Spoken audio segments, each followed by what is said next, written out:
गौड़पाद परमहंस प्रियव्रजकाचार्य श्रोत श्रीमद् भक्ति सिद्धांत सरस्वती ठाकुर गोस्वामी श्रील प्रभुपाद की, श्रील गौर किशोरदास बाबाजी महाराज की, सच्चिदानंद भक्ति विनोद ठाकुर महाशय की, श्री जगन्नाथ दास बाबाजी महाराज की, प्रेम से गौर श्री कृष्ण चैतन्य प्रभु नित्यानंद श्री अद्वैत गदाधर शिवासादि गौर भक्तवृंद की, श्री रूप सनातन आदि षड्गोस्वामी प्रभु की, श्री गंगा मैया की जय, यमुना मैया की जय, तुलसी महारानी की, श्री वृंदावन धाम की जय, समवेत भक्तवृंद की, समवेत भक्तवृंद की, समवेत भक्तवृंद की, हिताय गौर प्रेमानंदे। ओम नमो भगवते वासुदेवाय। ओम नमो भगवते वासुदेवाय। ओम देवाय। ओम नमो भगवते वासुदेवाय। ओम नमो भगवते वासुदेवाय।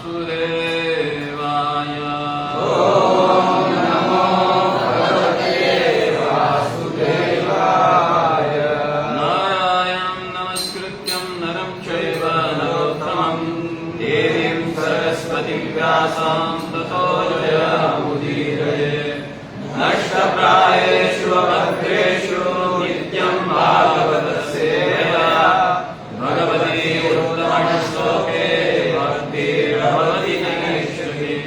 कृष्णाय वासुदेवाय देवकी नन्दनाय च नन्दगोपकुमाराय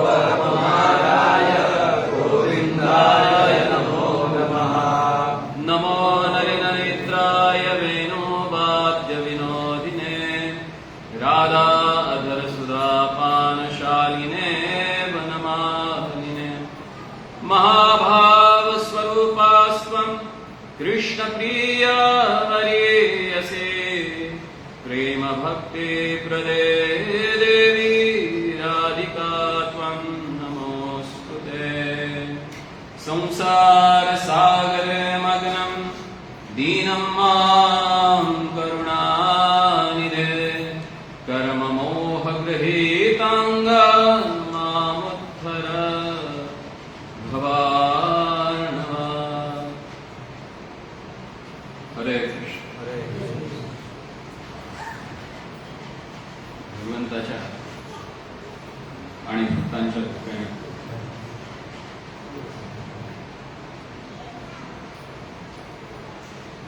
भगवत कथा श्रवणाचा प्रसंग आपल्याला प्राप्त होतो। कारण जोपर्यंत भगवंत आणि त्यांचे भक्त हे कृपा करत नाही तोपर्यंत भगवंताविषयी चर्चा केली, त्यांच्या लीला समजून घ्या, त्यांचे गुण, त्यांचे रूप, त्यांचं ध्यान हे सर्व समजणं अशक्य आहे। आणि म्हणूनच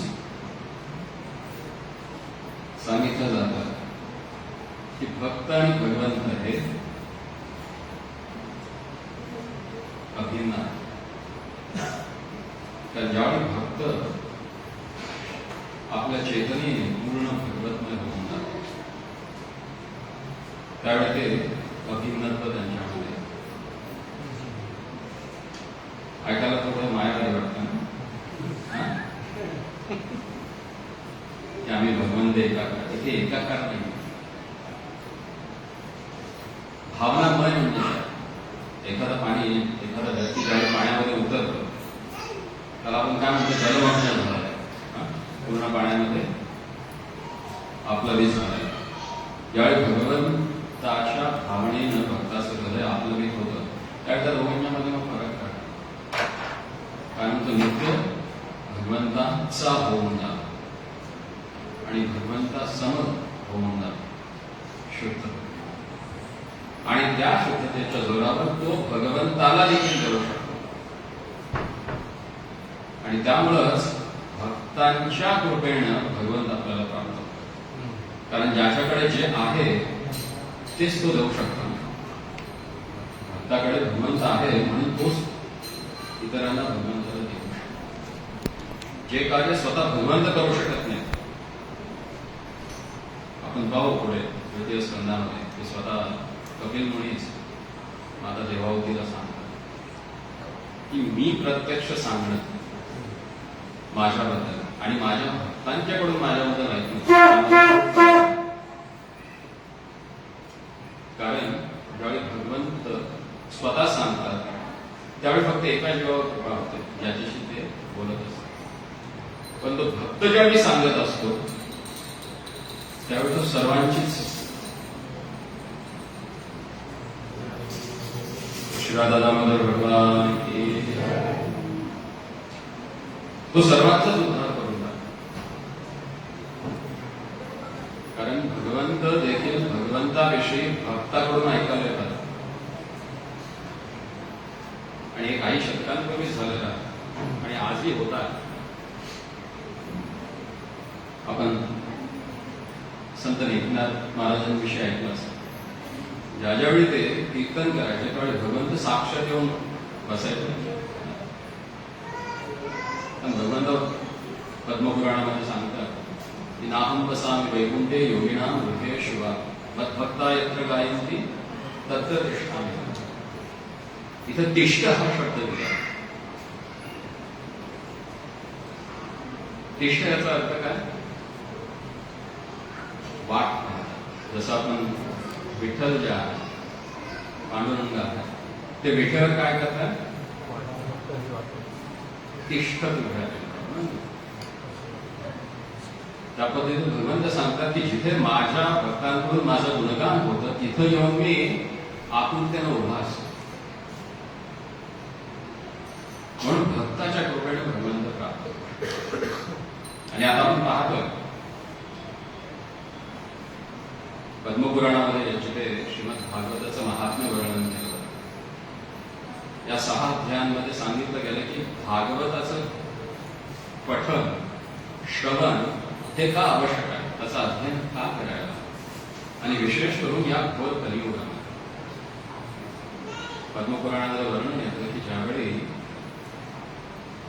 श्री वेदव्यासांनी अष्टादश पुराणांची रचना केली. भागवत देखील लिहून झालं. त्याच्यानंतर त्यांच्या मनामध्ये इच्छा होती की हे एवढं महत्वाचं ग्रंथ साहित्य मी निर्माण केलं, पण हे कोणीतरी द्यायला हवं पुढे. तर हे कोण करू शकतो? तर त्याचं इथं वर्णन येतं की त्यांनी त्यावेळी वैष्णवानां यथा शंभू, शिवजी जे आहेत त्यांचं त्यांना स्मरण झालं आणि त्यांनी शिवजींना प्रार्थना केली की केवळ तुम्ही एकच आहात जे हे ज्ञान पुढे देऊ शकता. आणि म्हणून त्यांनी वार्धक्यामध्ये पुत्र संतानाची किंवा पुत्र संततीची प्राप्ती व्हावी ही इच्छा व्यक्त केली. आणि शिवजींनाच प्रार्थना केली की तुम्ही स्वतः माझे पुत्ररत्न होऊन या, कारण तुम्हीच भक्ती, ज्ञान आणि वैराग्य ह्या तिन्ही गोष्टी परिपूर्ण आहे. आणि भागवताचा वक्ता तोच व्यक्ती होऊ शकतो ज्याच्याकडे भक्ती आहे आणि त्या भक्तीबरोबरच ज्ञान आणि वैराग्य आहे. आणि शिव म्हणजे शुद्ध, शुद्ध म्हणजे सर्व कल्मशापासून. तेच केवळ ह्या भागवताचा प्रचार करू शकतो. पण पद्मपुराण हे शिव आणि पार्वती यांच्या संवादातून निर्माण झालेला ग्रंथ आहे. तर भगवान शिव स्वतः शुकदेव गोस्वामी म्हणून श्रील वेदव्यासांच्या घरी जन्म घेतला. आणि सांगितलं जातं की हे अन्यत्र वर्णन येतं की शिव गोस्वामी, शुक गोस्वामी हे राधाराणीच्या कुंजातील एक शुक आहे. शुक दीनबंधू प्रभू त्यांना म्हणायचे DIS, वृंदावन इंटेलिजन्स सर्व्हिसेस. कारण भगवान कुठे आहे, काय करताय, काय त्यांची लीला चालू आहे ह्या सर्वांचं इत्तमभूत कथन ते राधाराणीला येऊन करायचे. त्यामुळे त्यांना वृंदावन इंटेलिजन्स म्हणतात. तर तेच शुक गोस्वामी, तेच शुक म्हणून शुकदेवांच्या व्यासदेवांच्या घरी प्रकट झाले आणि जन्मताच ते ज्ञान आणि वैराग्याने परिपूर्ण. व्यासदेवांच्या पत्नीला किती वर्ष गर्भवास होता माहिती? त्यांनी म्हणजे गर्भ किती वर्ष धारण केला होता माहिती? 16 वर्ष. कशासाठी? त्यांना या बुद्धीकडे द्यायचं नव्हतं. हे दिव्य जीवात्मे जे असतात त्यांना यायचंच नसते. ज्यांना यायचं नसतं त्यांनाच भगवंत पाठवतात. ज्यांना यायचं असतं त्यांचं काय होतं? पतन होतं, पडतात. पाठवले जात नाही, पडतात. मग काय होतं? त्यांना इथं आल्यावर पडतच. पण ते यायला तयार का नव्हते? कारण ह्या भौतिक जगाचा नियमच आहे की जो इथे येतो तो मार्ग. कारण इथं कुणीही शुद्ध जीवात्मा येतो. आपल्या जन्मातील वेगवेगळ्या कर्म, शुभ अशुभ, त्यांची जी फलं आहेत ती प्राप्त करण्यासाठी जीवात्मा इथे जन्म. आणि अशा जीवात्म्यांना त्यांनी केलेल्या कर्म विपाकापासून मुक्त करायसाठी शुद्ध जीवात्मा येतात. शुकदेव गोस्वामींचा 2 प्रकारचे भगवत भक्त आहेत. एक आहे वैरागी आणि एक आहे लोकसंग्रह. जे वैरागी असतात ते बाबाजी म्हणून वृंदावनमध्ये आपल्या साधना करत राहतात. आणि जे लोकसंग्रही असतात ते जीवात्म्यांची दुर्दशा पाहून त्यांचा उद्धार करण्यासाठी भ्रमण करत. आणि ह्या सर्व लोकसंग्रही वैष्णवांचे जर नायक कोणी असतील, नेता जर कोणी असतील तर ते आहे कोण आहे? नारद, देवर्षी नारद. कारण देवर्षी नारद हे सूर असो वा असुर असो दोघांचेही गुरु आहेत. अशा काय हा वैष्णवाचा गुण आहे. जसे भगवंत म्हणतात की मी सर्वांच्या बाबतीत समान आहे, समा सर्वेषु भूतेषु. त्यांचा तो जो गुण आहे तो देवर्षी नारदांमध्ये परिपूर्ण आहे. त्यांचा सत्कार कंस देखील करतो, त्यांचा सत्कार रावण देखील करतो, हिरण्यकशिपू देखील करतो आणि सर्व वैष्णव देखील करतात. कठीण वाटतं ना? आज आपण सर्व इथे एकत्र आहोत ते केवळ आणि केवळ देवर्षी नारदांच्या कृपेमुळे. जर त्यांनी वेदव्यासांना सांगितलं नसतं की तुम्ही काय करायला हवं तर या श्रीमद महाभागवताचं प्राकट्य झालं नसतं. म्हणून खरोखर तर आपल्याला सर्वात प्रथम कृतज्ञता व्यक्त करायची असेल तर कुणाची करायला हवी? आपण करतो का? एखाद्या कलह करणाऱ्या व्यक्तीला, गाडी लावणाऱ्या व्यक्तीला आपण कुणाची उपमा देतो? मग हे काय म्हणतो? काय करतोय आपण? अशी जर वैष्णव निंदा किंवा असा वैष्णव अपराध जर आपण केला आणि तोही ज्यांच्या कृपेनं आज आपण भगवंताविषयी चर्चा करतोय तर आपलं काय होईल?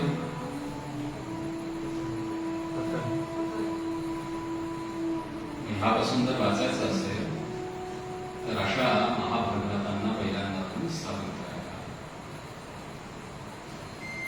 त्यांच्या कृपेमुळेच भगवंत आपल्याला प्राप्त होतो.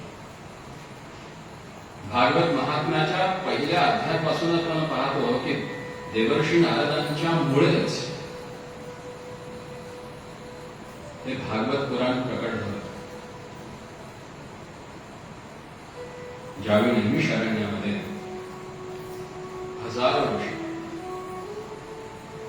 हजारो वर्षांचं यज्ञ सत्र चालू होतं.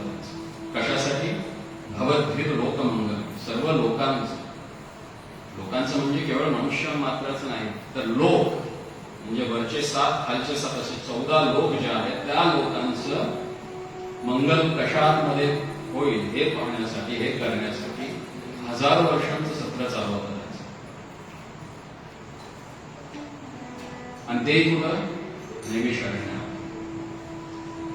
कारण वर्णन केलं जातं नेमी म्हणजे नाभी म्हटलं जातं. तर पूर्ण ब्रह्मांडाची नाभी जिथे आहे ते आहे नैमिषारण्य. आणि जसं सांगितलं जातं की नाभीमध्ये सर्व शरीराच्या नाडी एकत्रित आल्या आणि तिथं जे काय होईल ते पूर्ण शरीरभर पसरलं जातं.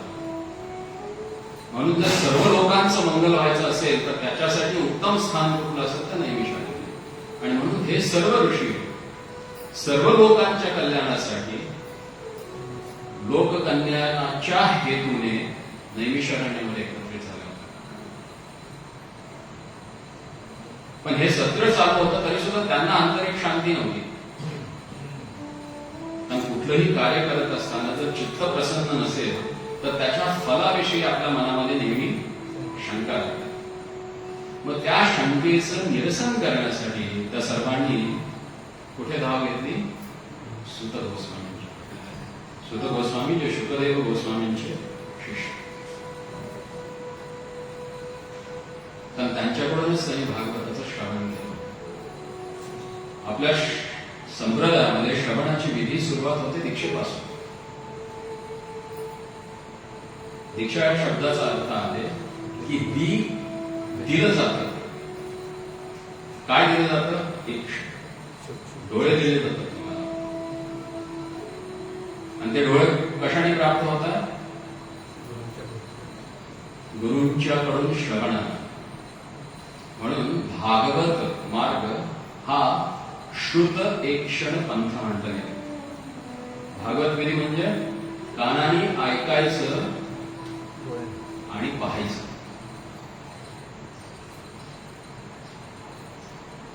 कानांचे डोळे करून पाहायचं. कारण ह्या चर्मचक्षुणी भगवंत दिसत नाही, पण त्यांच्याविषयी जर ऐकलं तर ते दिसतं. म्हणून भक्तिविनोद ठाकूर देखील आपल्याला सांगतात की गौरांग महाप्रभूंनी ज्या ज्या स्थानांना भेट दिली ते स्थान मी कुणावर पाहिन? प्रणयी भगत संगे. हे स्थान हेरी हो आम्ही प्रणयी भगत संगे. ती सर्व स्थानं मी प्रणयी भक्ताच्या संघामध्ये पाहिन. का? कारण भगवंत आणि त्यांचं धाम हे अभिन्न असल्यामुळे या चर्मचक्षुणी तुम्ही त्यांना पाहू शकत नाही. मग ते कसं दिसतं? त्यांना दाखवणारा जो व्यक्ती आहे त्याच्याकडून तुम्ही ऐकता. आणि कोण व्यक्ती तर त्यांनी सांगितलंय की प्रणयी. प्रणयी म्हणजे प्रेमी. कारण हे शास्त्रच प्रेमाचं आहे. आणि हे जर कळायचं असेल तर प्रेमी व्यक्तीकडूनच ते समजावून घ्यायला. भागवत महात्म्यामध्ये सांगितलं गेलं की अगदी तर्कतीर्थ पंडित जरी असला आणि त्याच्याकडे भक्तीचा भाव नसेल तर अशा व्यक्तीकडून भागवताचं श्रवण करू नये. मग त्या सर्व श्रवणकाली ऋषींनी सुत गोस्वामींना विचारलं की कृपया तुम्ही आम्हाला सांगेल की काय महत्वाचं आहे. सुत गोस्वामी म्हणाले की मी नाही सांगू शकत, पण मी ऐकलंय की काय महत्वाचं आहे, मी ते तुम्हाला सांगतो. म्हणजे हा जो प्रश्न तुमच्या मनामध्ये आलेला आहे तोच प्रश्न देवर्षी नारदांच्या हृदयामध्ये देखील आला. ज्यावेळी भगवंत आपली लीला आठवून भगवत धामामध्ये परत निघून गेले होते आणि सर्वत्र कलीचा संचार झाला होता. आणि त्याच वेळी देवर्षी नारद या भूतलावर भ्रमण करत. मग त्यांनी त्यावेळी काय काय पाहिलं तर त्याचं वर्णन करताना देवर्षी नारद इथे स्वतः म्हणतात की नापश्यम पुत्रमिच्छन्ते मनसंतोषकारकम् कलिना अधर्ममित्रेण धरेयं बाधितात्मना सत्यं नास्ति तपश्शौचं दयादानं न विद्यते उदरं भरिणो जीवा वराह उदरभाषी. ते पाहता ते म्हणतात की या पृथ्वीवर सगळीकडे फिरलो. पुष्कर, प्रयाग, काशी, गोदावरीच्या काठाला, हरिक्षेत्र, कुरुक्षेत्र, श्रीरंगम, सेतुबंधम सर्व तीर्थांमध्ये फिरलो. पण काय दिसतं मला? तर म्हणाले कुठंही मला मनशांती आणि संतोष ह्या दोन गोष्टी मिळाल्या. कलियुगाच्या सुरुवातीची गोष्ट करतात आणि आता किती वर्ष झाली कलियुग सुरू? हे मिळेल का कुठे? आजकाल युट्यूबवर इतके चॅनल्स आहेत की how to control your mind, एकदम मेडिटेशन मध्ये कसं जाऊ शकता वगैरे सगळं सांगणार. पण 5000 वर्षांपूर्वीची गोष्ट इथे ते वर्णन करतात की ना पश्यम पुत्रम, कुठेही, कुठे म्हणजे त्यांनी बरोबर ती वर्णन केलेलं आहे की हरिक्षेत्र, कुरुक्षेत्र, रंगक्षेत्र हा सर्व ठिकाणी पाहून आलो. जे महत्वाचे सर्वात स्थान आहे जिथे भगवंत प्रकट होऊन ज्याने लीला केला ते म्हणजे तिथे देखील मनशांती मला प्राप्त नाही झाली.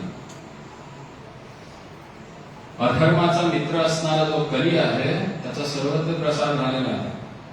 का? कारण सत्य बोलत नाही लोक. लोकांच्याकडे तपस्या नाहीये आहे का? अगदी ब्रह्मज्ञानावर लोक बोलतात, चर्चा करतात, पण 6 वाजता चहा प्यायची वेळ असेल आणि जर चहा मिळाला 8 वाजले तर डोकं म्हणत कुठं जातं ब्रह्मज्ञान? चहावर. म्हणजे व्यसनाचे इतके अधीन झालोय की तपस्या नावाची गोष्टच नाही राहिलेली. ना शौच आहे, ना दया आहे, ना दान करण्याची प्रवृत्ती आहे.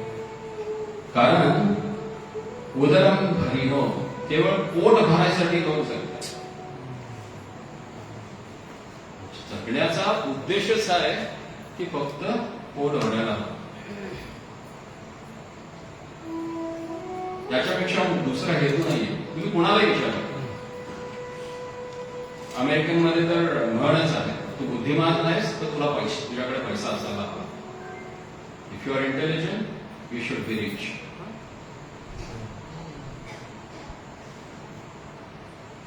पूर्वीच्या काळी ज्यावेळी तुम्ही लोकांना विचारायचे की तुमच्या शहरातला मोठा माणूस कोण आहे, तर पूर्वी काय सांगायचे? जसं कोल्हापूर म्हणलं की तर्कतीर्थ लक्ष्मण शास्त्री हे आठवायचे लोकांना, कारण विद्वान होते. आज जर विचारलं तर कोल्हापूरचा मोठा माणूस कोण, तर लगेच एखाद्या मोठ्या इंडस्ट्रीज किंवा पैशावाल्याचं नाव सांगतो. म्हणजे विद्वत्तेला स्थानच नाही राहणार. मोठेपण म्हणजे कोणाकडे किती धन आहे, ते कोणत्या मार्गाने कसं मिळालं याच्याशी काही लेणं नाही. पण मोठा माणूस म्हणजे धर्मान व्यक्ती हे मानलं जातं. म्हणजे जो जास्त पोट भरण्यासाठी पैसा कमावतो तो मोठा. म्हणून इथे सांगितलं की उदरम भरिणो जीवा, कलियुगात ते जीव केवळ आणि केवळ पोट कसं भरायचं एवढंच जाणतात. मंदा सुमंत मदयो मंदभाग्योपद्रतः पाखांड निरथा संतो विरक्ता सपरिग्रह. मंद आहे म्हणजे आळशी आहे, सुमंत आहे. सुमंत याचा अर्थ की जी गोष्ट अतिशय सुलभतेने तुमच्या समोर दिलेली आहे ती सुद्धा स्वीकारण्याची ज्यांची इच्छा नाही त्यांना सुमंत म्हणते. जे भ्रमित आहे. नामसंकीर्तन साधन पै सोपे जळ केलं बापे जन्मांतराचे. तुकोबराय सांगून गेले. पण किती लोक नामाचा स्वीकार करतात आणि केलं तरी त्याच्यामध्येही बरीच नामं. आता बोलला सुद्धा कुणाचं काही नाव घेतात पण देवाचं नाव काय घेत आहे का?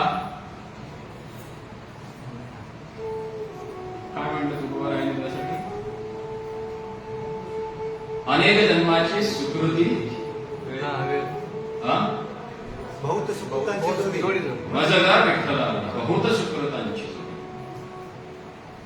अनेक जन्म जी काही सुकृत केलेली आहेत त्यांच्या म्हणजे पुण्याच्या संचयानं एखाद्या वेळी भगवंताचं नाव तोंडातून निघू शकतं. अशा सुमंद आणि इथे म्हणतात की मंद भाग्य उपद्रता. आता उपद्रताविषयी सांगायची काही गरज असते पण तो गुण तर प्रमुखतेनं आणि प्रबलतेनं आपल्यामध्ये आहे. इतकं मन चंचल आहे की आता इथे बसून देखील 10 वर्षापूर्वी दिलेले 10 रुपये आठवतात पण 10 मिनिटापूर्वी सांगितलेला श्लोक आठवत नाही. ते उपद्रव देणारा मन घेऊन फिरणारे लोक आणि ते सांगतात की आजकाल संत म्हणणारे लोक देखील पाखंड लीलता म्हणून सांगितलं की पाखंडाने भरलेलं आहे. कथेच्या मेकअप करून येणार की कसा दिसतो त्याच्यामध्ये पाखंड. आम्ही इथं देहातून बुद्धीच्या वर यायसाठी प्रयत्न करतो आणि इथं देहालाच सजवलं जातं आणि लोक कटुभाषी नाही म्हणजे कडू बोलणारे. एखादा टॉन्ट मारणारा व्यक्ती असेल मराठीत काय म्हणतात टोमणे मारणारा व्यक्ती लोकांना विद्वान म्हणतो. काय मस्त येतो ना. आणि खरं बोलणारा आणि उपयोगाचं बोलणारा व्यक्ती बोरिंग होतो. वगैरे काहीतरी नेहमी उद्देश बसलेला असेल ही कलियुगाची लक्षणं.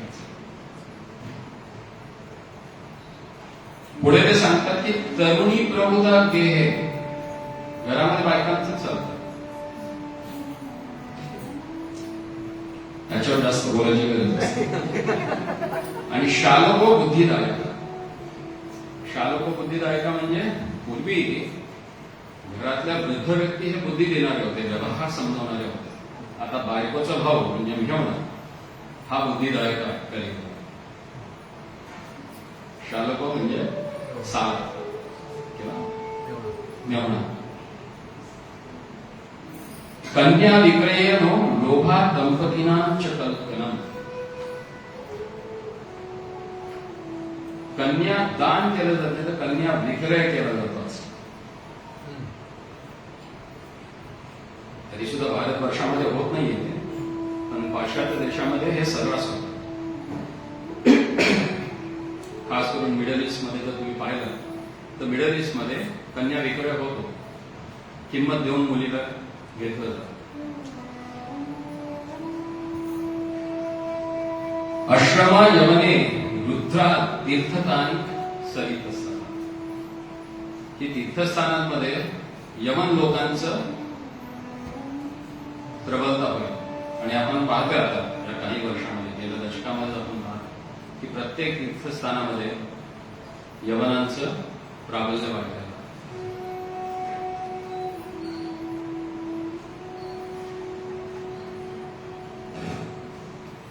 ते म्हणतात की मी सर्वत्र पाहत होतो की सगळ्या ठिकाणी हा कलीचं प्राबल्य वाढलेला आहे. ते सांगतात की अट्टशूला जनपदा शिवशूला द्विजातया कामिन्याम केशुलिन्याम संभवतात कला. की गाव जिल्हे राज्य ही सगळी कलियुगाच्या प्रभावानं भरलेली आहे आणि कुठेही संतोषकारी दृश्य दिसत नाही. पण ज्यावेळी मी यमुनेच्या तटेवर जात होतो तर यमुना तटावर मी एक आश्चर्याची गोष्ट पाहिली की एक सुंदर तरुणी बसलेली आहे आणि तिच्या मांडीवर 2 वृद्ध आहेत. 2 वृद्ध लोकांची मस्तक आपल्या मांडीवर घेऊन ती रडत बसलेली आहे. आणि त्यावेळी नारद मुनी त्या तरुणीला विचारले की तू कोण आहेस. कारण ज्यावेळी त्या तरुणीनं नारद मुनींना जाताना पाहिलं जातं की हो हो साधू उत्तिष्ठ, हे साधू तू थांब, मला काहीतरी विचारायचं. कारण दर्शनं तव लोकस्य सर्व था अगहरम. ती म्हणते की तुम्हाला ज्यावेळी मी पाहिलं त्यावेळी मला असं मनामध्ये वाटलं की तुमचं दर्शन मात्रानं माझ्या सर्व पापांपासून मी मुक्त होतो. म्हणून नरोत्तमदास ठाकूर एका गीतामध्ये म्हणतात ना, काय गीत आहे? दर्शने पवित्र कोरो येई कुमार. तर वैष्णवाचा हा गुण आहे की त्यांना पाहिल्यानंतरच व्यक्ती पापातून मुक्त होतो. आणि साक्षात भक्ती देवी नारदांना म्हणते की मी ज्यावेळी तुम्हाला पाहिलं त्यावेळी मला प्रत्यक्षाचं प्रमाण मिळालं की तुम्हीच आहात जे सर्व लोकांचं दुःख हरण करू शकता. आणि मला वाटतं की बहुधा तव वाक्येन दुःख शांती भविष्यति. माझं जे दुःख आहे हे तुमच्या बोलण्यामुळे कदाचित कमी होऊ शकेल. यदा भाग्यम भवेत् भुरी भवतो दर्शनम तदा. माझं भाग्य प्रबल आहे म्हणूनच मला तुमचं आता दर्शन होते.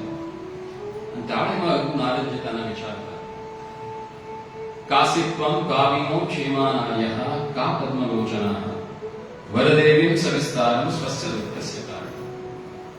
की हे पद्मलोचना, तू कोण आहेस, कुठून आली आहेस आणि तुझ्या दुःखाचं कारण काय आहे हे मला सविस्तरपणे सांग. त्यावेळी ती बाल आली, ती तरुणी जी आहे ती सांगते की अहम भक्तीर इति व्याख्याता इमो मे तनयो मतो ज्ञान वैराग्य नामानो कालयोगेन जर्जरो. मी भक्ती म्हणून ओळखली जाते आणि ही माझी 2 मुलं आहेत जी कालाच्या प्रभावामुळे जर्जर झालेली आहेत, वृद्ध झालेली आहेत. आणि यांचं नाव आहे ज्ञान आणि वैराग्य. लोक ज्ञान आणि वैराग्य प्राप्त करायचा प्रयत्न करतात, पण त्यांना भक्ती नको असते. येईल का नाही वैराग्य? भक्ती नसेल आईच नाही मुलं म्हणून जन्माला. मग ज्यांना ज्ञान आणि वैराग्य हवं असेल तर त्यांनी काय करायला हवं? पहिल्यांदा भक्ती करायला.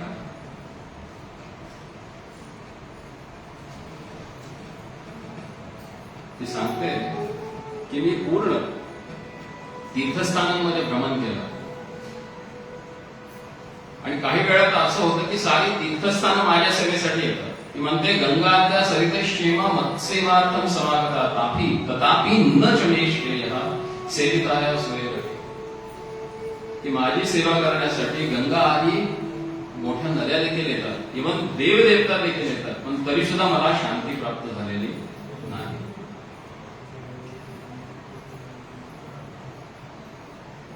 मग ती सांगते की उत्पन्न द्रविडे देशे. माझा जन्म कुठे झालाय? द्रविड देशात, दक्षिण. साहम वृद्धी कर्नाटके तथा. कर्नाटकामध्ये माझी वाढ झाली. क्वचित महाराष्ट्र, थोडीफार महाराष्ट्रात देखील. गुर्जरे जैनतां जातः. पण मी ज्यावेळी वरती गुजरात प्रांतामध्ये आले त्यावेळी मी जीर्ण होते, वृद्ध होते.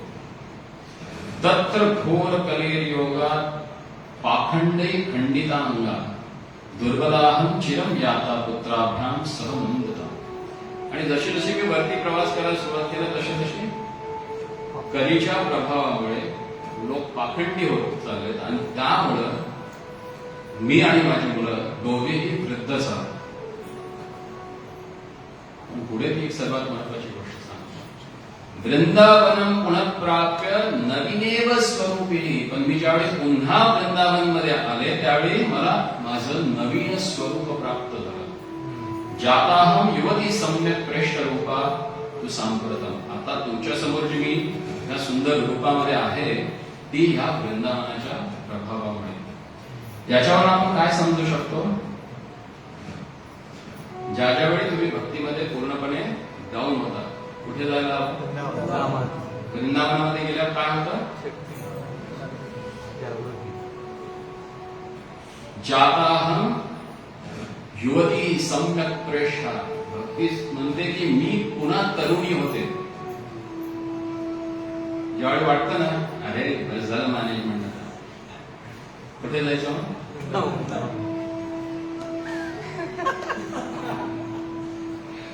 कारण जिथे आहे तिथे तर वृंदावन नाही म्हणू शकत. पण तेवढी आपली योग्यता. पण निदान वृंदावनमध्ये जाऊन तरी आपण स्वतःला त्या स्थितीत आणू शकतो. जर भक्ती तरुणी होत असेल तर मग आमची चेतना निश्चितच होईल.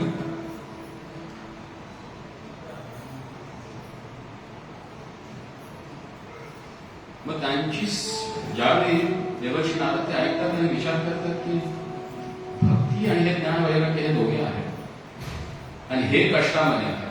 आता वृंदावनमध्ये ही तर तरुणी झाली पण मुलं आहेत तशीच आहे. काय करायला? मग ते सर्व ऋषींना बोलवतात. वेदांचं संहितांचं पठण पाठन सर्व काही सुरू होतं. पण ते त्यावेळी थोडेफार डोळे उघडतात आणि ते बघतात ज्ञान आणि वैराग्य. पण त्यांच्यात इतका फरक पडत मग भक्तीमध्ये काहीतरी करायला हवं तुम्ही. आणि वैष्णवाचं सर्वात महत्वाचं हे काय गुण काय आहे? परदुःखी. नारद म्हणतात ठीक आहे मी प्रयत्न करेन.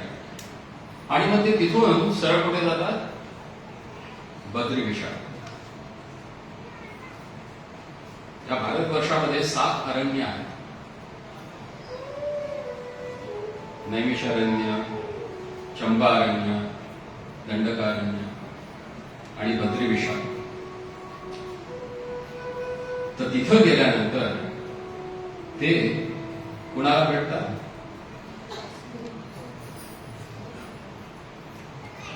कुमार, चतुष्कुमार.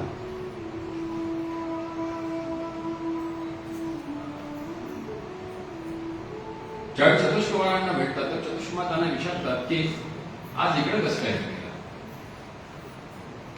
कारण काहीतरी महत्वाचं असतं त्याच वेळी तुम्ही असता. आता अशा कोणाकडे जात नाही. म्हणजे नक्की काहीतरी आहे. तुमच्या येण्यामुळे ह्या जगात काहीतरी होणार आहे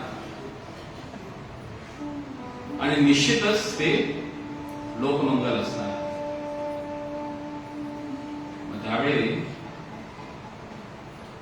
देवर्षी नारद त्यांना सांगतात अधुना कलिर आयाता. आता कलियुग आलेला आहे आणि कलियुग काय आहे? सर्व साधन बाधक. अध्यात्मामध्ये प्रगती करण्यासाठी कुठलंही साधन स्वीकारायचं झालं तर त्या साधनामध्ये बाधा निर्माण करणं हे कलीचं पहिलं कार्य आहे. जर तुमच्या साधनेमध्ये कोणी बाधा करत असेल तर तो कलीचा कोण आहे? शेला. मग अशांपासून जवळीक साधायची की दूर ठेवायचं? सुरक्षित अंतर. हे कलीचे साधक, कलीचे जे चेले आहेत जे तुमच्या साधनामध्ये बाधा करणार आहेत त्यांच्यापासून दूर राहा.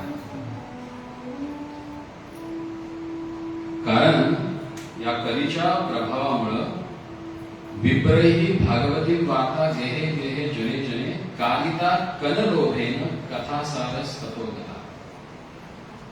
या कलीच्या प्रभावामुळं विप्र त्या ब्राह्मणाला म्हटलं जातं वेदशास्त्र ज्यानं पठन केलेलं आहे, अध्ययन केलेलं आहे.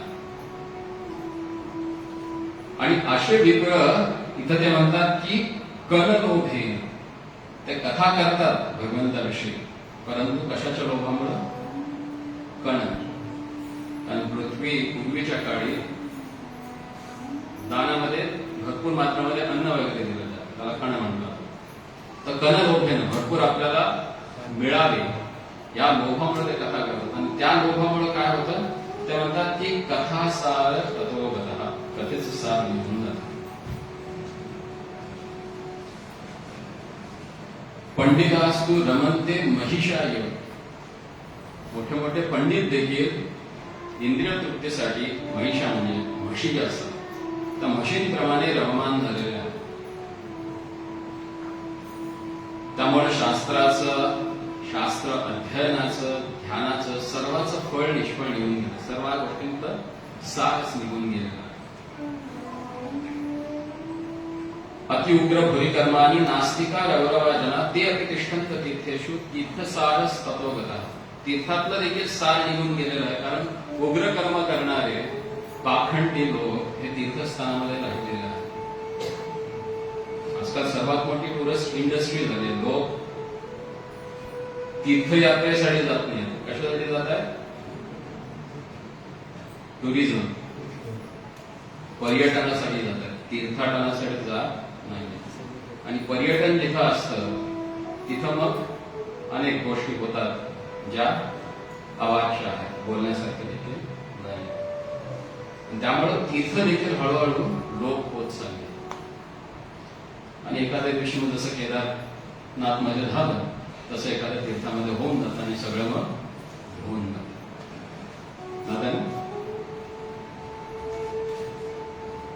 ते म्हणतात की नाही वैष्णवता पुत्र, कुठेही वैष्णवता शिल्लक राहिलेली नाहीये.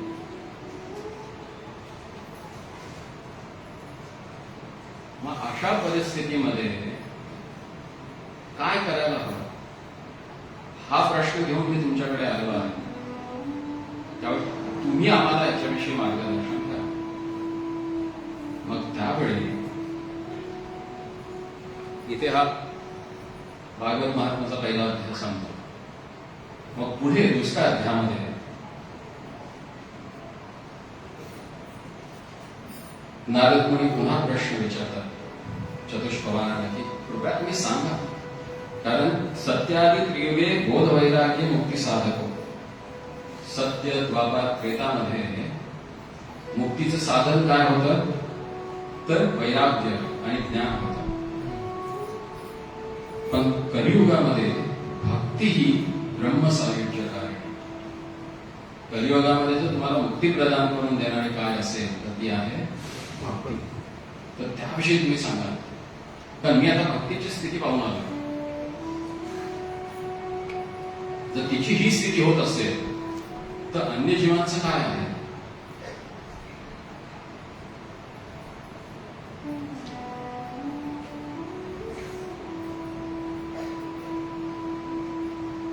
आणि नारदजी भक्ती देवीला वचन घेऊन आलेले असतात की कलिना सदृशो कोपी युगो नास्ति वरानने तस्मिन् त्वां स्थापयिष्यामि गेहे गेहे जनेन. ह्या कलियुगासारखं दुसरं युग नाहीये. हे असं का म्हणता येतं?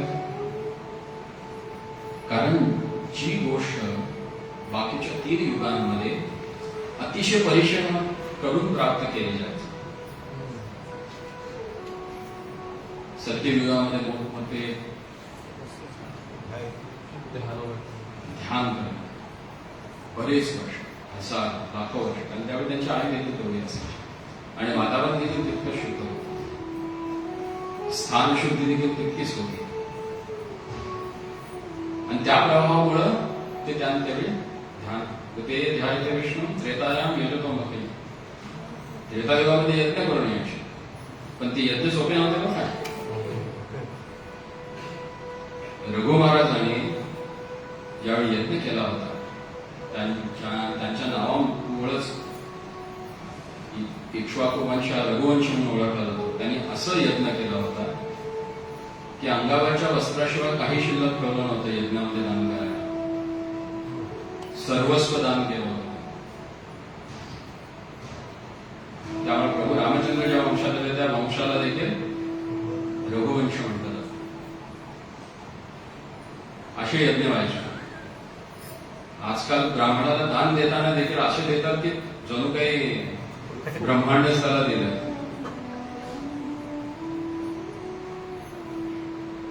द्वापारामध्ये परिचर्या, पूजेच्या सर्व नियमांचं पालन करून केली जायची. तिथी, वार, नक्षत्र, मुहूर्त ह्या सर्वांच्या गोष्टींचा विचार करतो.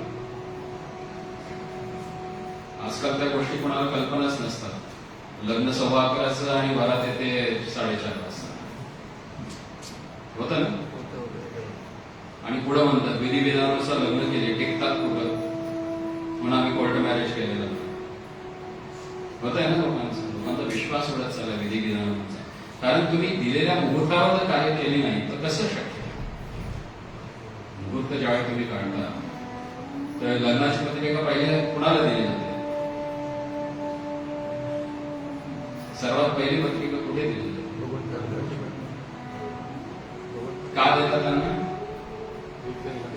हा? अडचणी येऊ नये. त्यांना आमंत्रण, सर्वात पहिलं आमंत्रण टाळा देतात, म्हणजे ते त्यांची वेळ काढतात त्यावेळी. हा. 11:15 वाजता ते पोहोचलेले असतात रंगमंडपाजवळ आशीर्वाद द्यायसाठी, आणि आम्ही पोहोचतो तेव्हा 4:30 वाजता.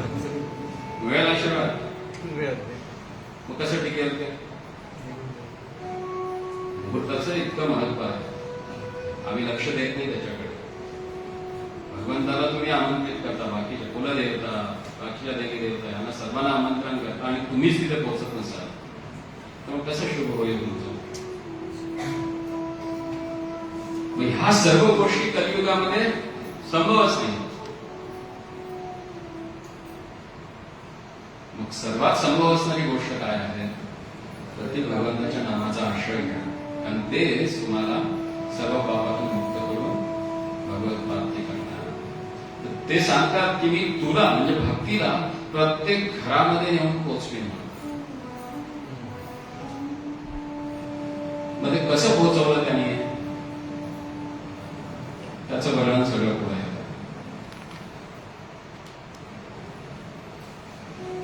ज्यावेळी ते कुमारांना हा प्रश्न करतात, ते इथं सांगतात की हरिशरणम हिय नित्यम येषाम मुखे वचः, की ज्यांच्या मुखामध्ये केवळ हरिशरणम हा शब्द असतो, ते जे चतुष्कुमार आहेत, त्यांच्याकडूनच या शांतीसाठी आवश्यक असणार साधन जे ते प्राप्त होऊ शकते. कारण ते आपल्या शब्दातूनच व्यक्त करतात की तुम्हाला खरोखर शांती प्राप्त करायची असेल तर काय करायला हवा? हरिही शरणम, भगवान श्री हरींचा आश्रय घेणं आवश्यक आहे. ते म्हणतात की माम चिंता करू देवर्षे हर्षम चित्ते समावः उपाया सुख साध्यो अत्र वर्तते पूर्व एवही. नारदा म्हणजे तू चिंता करू नकोस. तर नारदांची चिंता काय आहे? भक्ती ज्ञान विरागानां सुखम उत्पद्यते कथम स्थापनम सर्व वर्णेषु प्रेमपूर्वम प्रयत्नता. म्हणतात की भक्ती ज्ञान आणि वैराग्य यांना मी कशा प्रकारे शांती प्राप्त करून देऊ, आणि कशा प्रकारे त्यांची स्थापना प्रत्येकाच्या हृदयामध्ये मी करू, हा नारदांचा प्रश्न आहे. ज्यावेळी एखादा भगवत भक्त एखाद्या मोठ्या भक्ताला, श्रेष्ठ भक्ताला, वरिष्ठाला जाऊन भेटतो, तर प्रश्न काय असतो त्याचा? लोकांच्या मांगल्याचा प्रश्न असतो. तो स्वतःच्या गाराणी घेऊन नाही पोहोचत तिथे. तो काय पोहोचतो? तो लोकांचं हित कशामुळे होईल त्यासाठी काय उपाय हा विचारण्यासाठी तो तिथे पोहोचतो. मग ज्यावेळी हा प्रश्न घेऊन ते पोहोचतात त्यावेळी म्हणतात की अरे चिंता करू नका, ह्या जगतामध्ये येणाऱ्या समस्यांचं निराकरण पूर्वीच करून ठेवलेलं आहे, फक्त ते लोकांनी स्वीकारायला हवं. समस्या आहेत कारण त्या समस्यांचं काहीतरी समाधान आहे म्हणून. तर समाधान पहिल्यांदा येतं, त्याच्यानंतर समस्या येतात. अन्न पहिल्यांदा येतं, मग भूक लागते. का भूक लागल्यावर अन्न येतं? आधी बनवलेलं असतं, कारण तुम्हाला भूक लागणार आहे माहिती आहे. 1 वाजता जेवता तर 11 वाजता अन्न बनवायला चालू झालेलं असतं. म्हणजे पहिल्यांदा काय निवारण निघाले आणि मग समस्या आहे ना. त्यामुळे ह्या जगात असं काही नाही की ज्याचं समाधान नाही. इथे ते सांगतात की मा चिंता करू देवर्षे हर्षम चित्ते समावा, मनामध्ये हर्ष ठेवा, उल्हासित राहा. का? उपाया सुखवासा, यांचा उपाय, हा सुखप्राप्तीचा उपाय वर्तते पूर्व येवही, पहिल्यापासून आपल्याकडे आहे. अहो नारद धन्योसी विरक्तानां शिरोमणी सदा स्त्री कृष्ण दासानां अग्रगणी योग भास्कर. हे देवर्षी नारदांचं चरित्र आहे. काय आहेत ते इथे म्हणतात, हे नारदा तुम्ही धन्य आहात. का? विरक्तानां शिरोमणी, तुम्ही विरक्त व्यक्तींमधले सर्वश्रेष्ठ आहात, शिरोमणी आहात. कशामुळे? सदा श्रीकृष्ण दासानां अग्रणी योग भास्कर, कारण तुम्ही भगवान श्रीकृष्णांच्या दासांमधील सर्वश्रेष्ठ आहात आणि योग भास्कर आहात. योग या शब्दाचा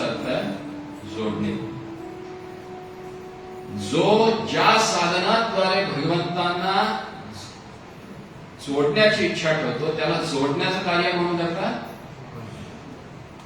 देवर्षी नारद. सत्ययुगामध्ये योगाद्वारे त्यांनी कुणाला जोडलं?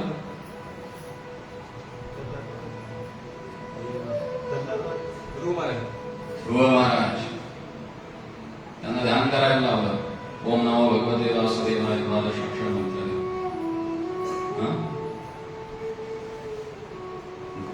त्रेतायुगामध्ये रामनामाद्वारे रत्नाकराला वाल्मिकी केलं.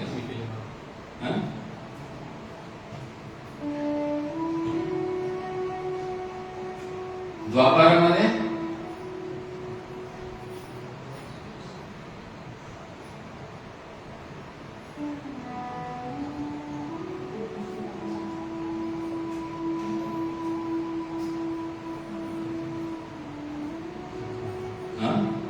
अर्जुन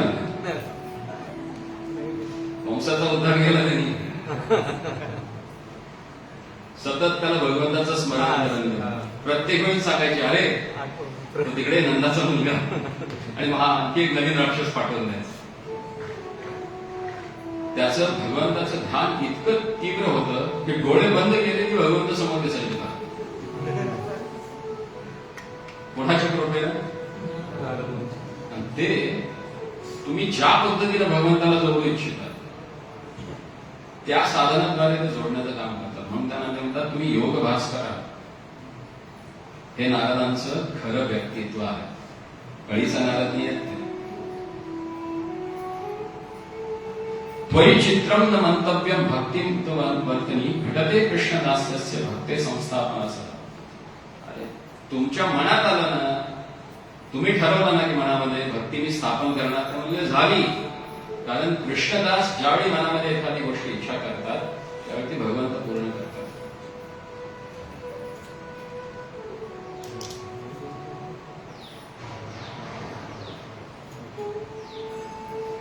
मग ते पुढे सांगतात की सत्कर्म सूचको नूनम ज्ञान यत्ना स्मृतो उदयी श्रीमद भागवत लाभः सतु गीतः शुकादिवी भक्ति ज्ञान विरागानां तत्पोषणे बलं महत् व्रजिष्यति द्वयो कष्टं सुखं भक्तेरभिष्यति प्रलयं हि गमिष्यन्ति श्रीमद भागवत ध्वने कलेर दोषा इमे सर्वे सिंह शब्दात प्रकारिव. ते म्हणतात की ज्यावेळी श्रीमद भागवताचा शब्द ध्वनी होतो, ज्या पद्धतीने कोल्ह्यांची कुई जंगलामध्ये चालू असते ती सिंहगर्जनेने बंद होते, त्या पद्धतीनं भागवताचा शब्द ध्वनी ज्यावेळी ह्या वातावरणामध्ये होतो त्यावेळी कलीच्या सामर्थ्याला पूर्णपणे नष्ट होऊन जातो. म्हणून ते सांगतात की कलियुगामध्ये भागवत वार्ता ही सर्वात महत्वाची आहे. भागवत वार्ता म्हणजे भगवंताचे भक्त आणि भगवंत यांच्याविषयी चर्चा कथा ही सर्वात महत्वाची आहे. तत् घोषणे बलम महत्. भागवताच्या ध्वनीमध्ये इतका बल आहे की त्या घोषणेनं काय होईल? भक्ती, ज्ञान आणि वैराग्य हे पुन्हा प्रस्थापित होईल.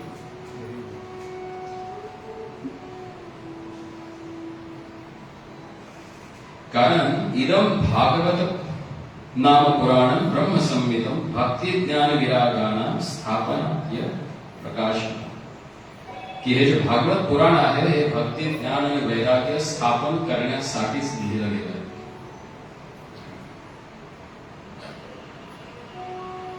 वेदांत वेद सुस्नाते गीताया अपि कर्तरी परितापवती व्यासे मुह्यत्य ज्ञान सागरे.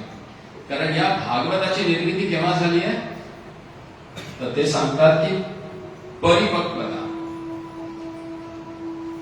भागवताची भाषा ही वेदव्यासांची समाधी भाषा आहे. त्यामुळे ती जर समजायची असेल तर त्याच स्थितीला आपण पोहोचायला. कारण व्यासांच्या परिपक्वतेमध्ये भागवताची रचना झालेली आहे. आणि हे ऐकल्यानंतर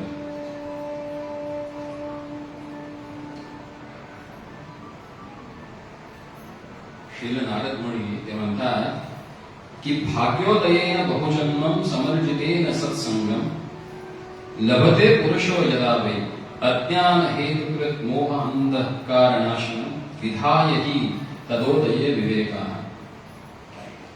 की जो व्यक्ती ह्या श्रीमद भागवताचा आश्रय घेईल त्याचा भाग्योदय होईल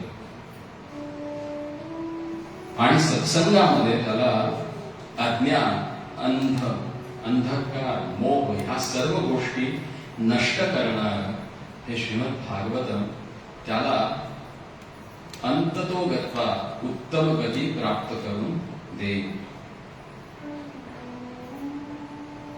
आणि मग नारद सांगतात तृतीय अध्यायाच्या पहिल्या श्लोकामध्ये कुमारांना की ज्ञानम यज्ञम करिष्यामि शुभशास्त्रकथोज्वलम भक्ती ज्ञान विराजानां स्थापनार्थ प्रयत्नतः.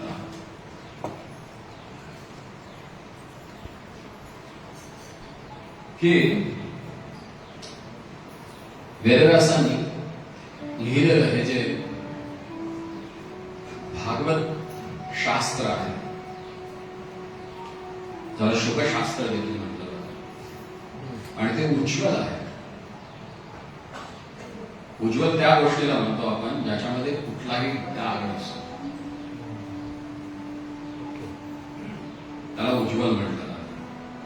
तर शुकशास्त्र हे उज्ज्वल आहे कारण त्याच्यामध्ये काम रोग मद मोहवच ह्या गोष्टी ज्या डागाळणाऱ्या आहेत आमच्या हृदयाला त्यात काहीच नाही आहे.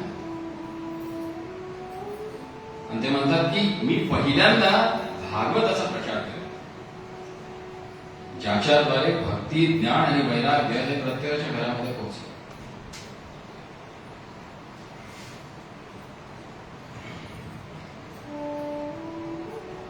मग ते विचारतात की तुम्ही मला एखादी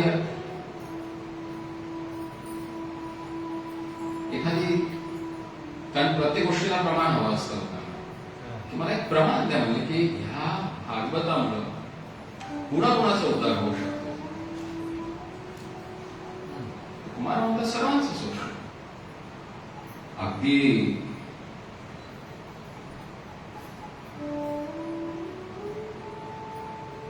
अति घोर पापी असो किंवा एखादा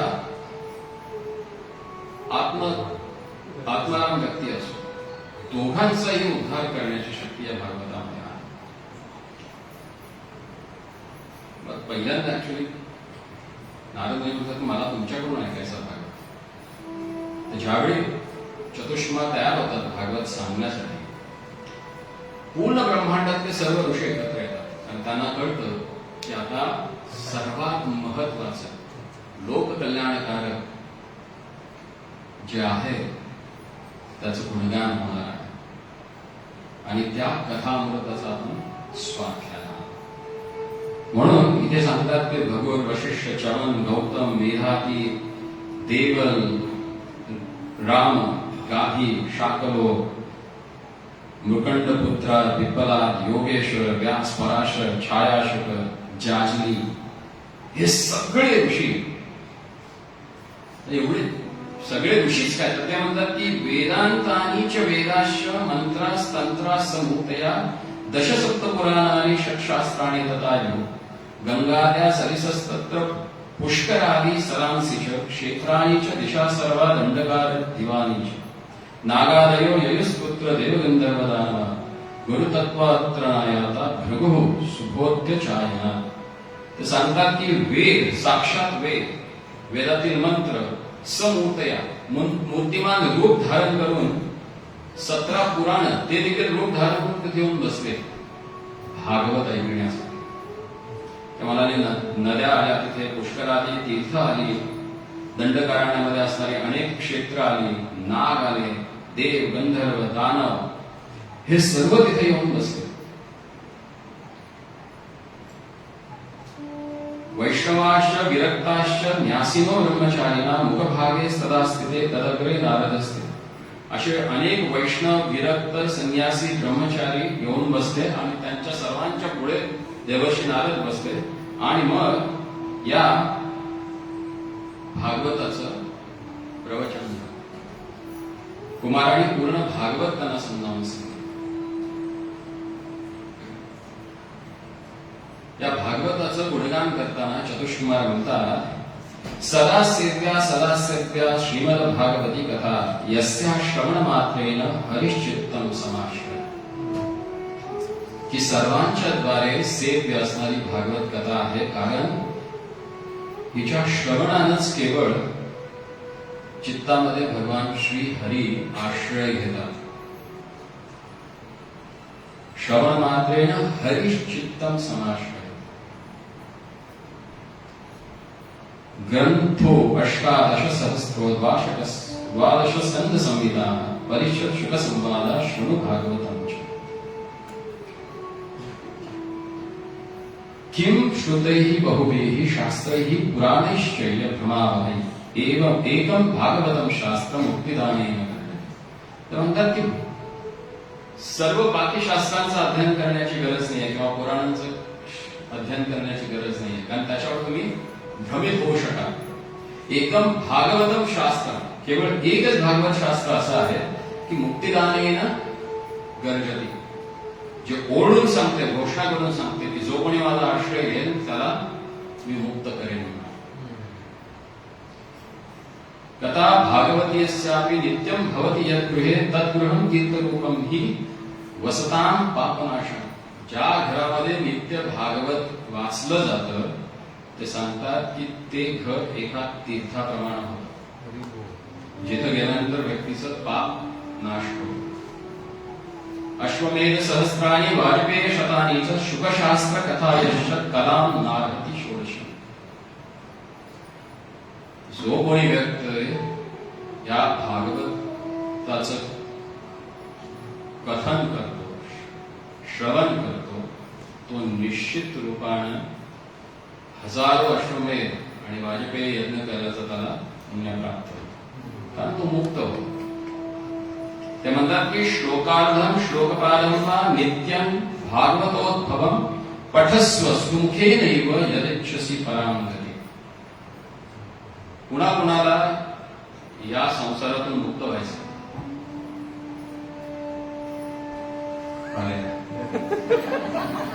एक व्यक्ती तरी जागा आहे, पटकन हात वर आहे, बाकीच्यांना समजायला वेळ की विचारतात काय. इथे ते सांगतायत की श्लोकार्धम श्लोक पदम, अर्धा श्लोक किंवा श्लोकाचे 4 भाग असतात, त्यातला 1/4 भाग जरी तुम्ही दररोज वाचला तर त्या व्यक्तीला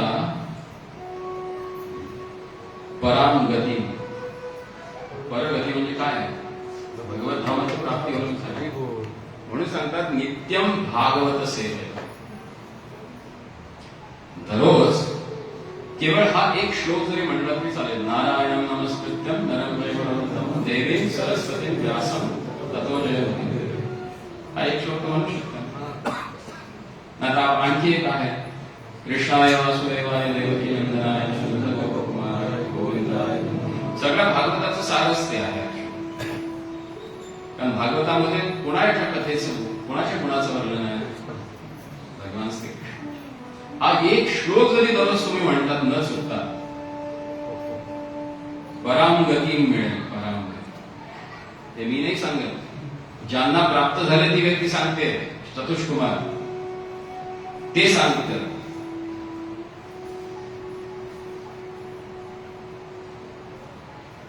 पुढे ते म्हणतात, यश भागवतम शास्त्रम वाचेत यत् अर्थतो निशम जन्मकोटी कृतं पापम नश्यते मात्र संशय. जो कधी चुकून देखील त्याच्या तोंडातून भागवताच्या श्लोकांचं उच्चारण झालं तर कोटी जन्मात केलेली पातकं नष्ट होतं तुमचं. आणि ते केवळ या कलियुगात शक्य आहे बरं काय, इतर युगांमध्ये नाहीये. म्हणून ते सांगतात की कलियुग न समो युगा. हा कलियुगासारखं युग नाहीये तुमच्या उद्धारासाठी.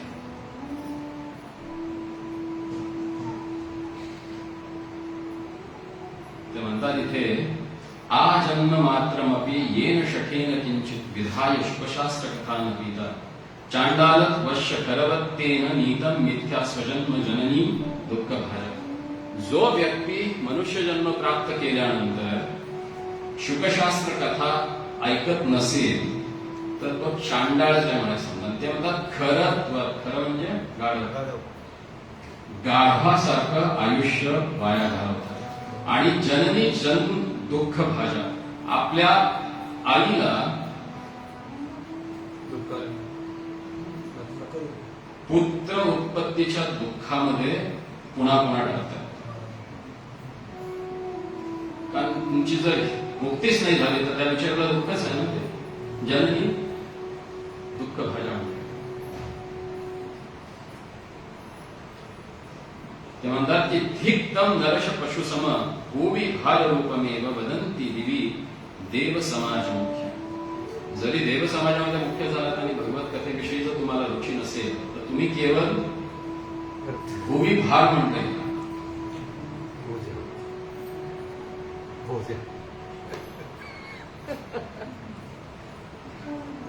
ते म्हणतात की दुर्लभही ही कथा लोके श्रीमद भागवतोद्भव कोटी जन्म समुत्थेन पुण्येनैव तु लभ्यते. आलं लक्षात. ज्याच्याकडे पुण्य असेल किती कोटी जन्मांचं त्या व्यक्तीला श्रीमद भागवत कथा ऐकायला मिळते. दुर्लभ एव लोके कथा श्रीमद भागवतोद्भव. ही भागवताची कथा या लोकांमध्ये इतकी दुर्लभ आहे. कोटी जन्म समुत्थेन पुण्येनैव तु लभ्यते. कोटी जन्मामध्ये पुण्य जरी मिळवलं तरी सुद्धा त्याच्यामुळे ती प्राप्त होऊ शकत नाही. इतकी दुर्लभ आहे भागवत.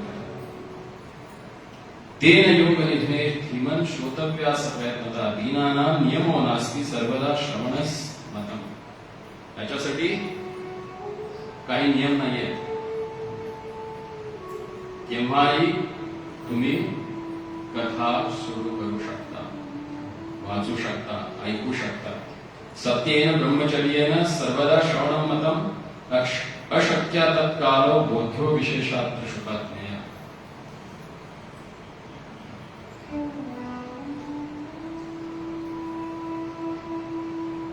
मग पुढे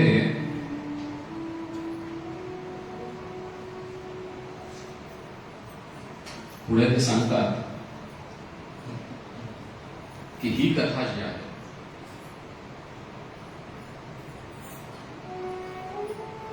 चतुष्कुमार नारदांना सांगतात की ही सर्वात पहिल्यांदा भागवत कथा केली होती उद्धवाने. आणि याचं वर्णन येतं स्कंद पुराणामध्ये. ज्यावेळी वज्रणा हे ब्रजचे राजा बनतात आणि परीक्षित महाराज हस्तिनापूरचे, त्यावेळी भगवंतांच्या साऱ्या पत्न्या ह्या वज्रनावाबरोबर ब्रजभूमीमध्ये आलेल्या असतात. पण तिथं पाहतात की काहीच नाही इथे. द्वारकेच्या पत्न्यांना घेऊन वज्रणा इकडे आलेले असतात आणि इथे पाहतात की इथे काहीच नाहीये. मग ते परीक्षित महाराजांना बोलवतात आणि विचारतात की तुमच्या आजोबांनी मला ते इथलं राजा बनवलं, पण मी इथे राज्य कोणावर करू, इथे कोणीच नाही. मग त्यावेळी परीक्षित महाराज तिथे येतात आणि उद्धव कुंडाजवळ सर्वात पहिल्यांदा भागवत सांगितले. उद्धवांच्या द्वारे सर्व भगवंतांच्या पत्न्यांना. आणि तिथे उद्धव स्वतः सांगतात की स्वकीयम यत् भवत् तेजस्य भागवते अदतः तिरोधाय प्रविष्टोयम श्रीमद भागवता. तिथे ते म्हणतात की मला भगवंतांनी सांगितलं होतं प्रभास क्षेत्रामध्ये की मी आता इथून अप्रकट होतोय, पण मी भागवताच्या रूपाने प्रकट होणार आहे. माझ्या सर्व तेजासह मी भागवतामध्ये प्रवेश करतोय. तेनेयम वाङ्मयम मूर्ती प्रत्यक्षा वर्तते हरिः सेवान श्रवणात पठनात दर्शनात पापनाशी. ते भगवंत स्वतः उद्धवांना सांगतात की जो कोणी या भागवताचं पठन करेल, श्रवण करेल, कीर्तन करेल किंवा इव्हन दर्शन करेल बरोबर, तर तो सर्व पापातून मुक्त होईल. दुःख दारिद्र्य दौर्भाग्य पाप प्रक्षालनाय च काम क्रोध जयार्थम हि कलौ धर्मो अयम नीतिः अन्यथा वैष्णवी माया देवे अपि सुदुष्ट त्यजः कथम त्याज्य भवेत् तुम्ही सप्ताह प्रति। जो कोणी 7 दिवसांमध्ये या भागवताचं पूर्ण श्रवण करेल किंवा पठन करेल तो या वैष्णवी मायापासून मुक्त होईल आणि भगवंताच्या धामाला प्राप्त करू शकेल।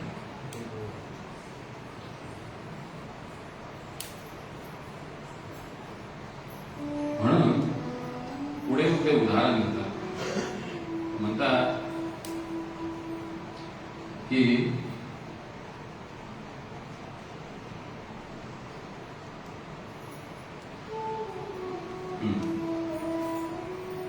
कुमार सांगतात मी तुम्हाला एक कथा सांगतो त्याच्याविषयी। अत्र की कैशामी इतिहासं पुरातनं तस्य श्रवणमात्रेण पापहानी प्रजायते। तुंगभद्रा तटे पूर्वं भूतोत्पन्न उत्तमं यत्र वर्णास्तवर्धेन सत्यकर्मरतः परः आत्मदेवापुरे तस्मिन् सर्ववेद विशारदः श्रोतं स्मार्तेषु निष्णातो द्वितीय एव भास्करः। की तुंगभद्राच्या तटावर आनंदवनामध्ये